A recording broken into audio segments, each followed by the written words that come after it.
Бәнкам шәһәрендә этләрне йөртү өчен тагын бер махсус майданчык ачылды. Бу инде 3нче полигон.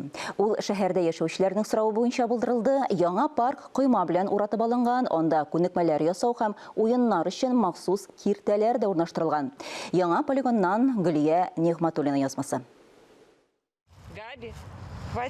Иди. Габи исемле эт барлык биремнәрне дә оста башкара. Ул Россия чемпионы хәрәкәтчән Доберманга хәзер йөгерү өчен урын күп. Койма белән уратып алынган майданчыкта хуҗасы этен бәйдән ычкындырырга курыкмый. Яңа паркта күнекмәләр ясау өчен барлык мөмкинлекләр булдырылган. Бу площадкага без бик шат, рәхәтләнеп уйныйбыз. Махсус майданчык шәһәрдәшләр сорау буенча төзелә. Альбина Хафизова сүзләренчә, 44нчы микрорайонда токымлы эт тотучылар күп икән. Алар белән шөгыльләнү өчен урын кирәк. Монда кичен дә чыгарга була. Полигонда яктырткыч баганалар урнаштырылган. Бу Түбән Камада этләрне уйнату өчен ачылган 3нче майданчык. Алдагы 2 елда 2 полигон эшли башлый. Киләчәктә мондый парклар башка микрорайоннарда да барлыкка киләчәк.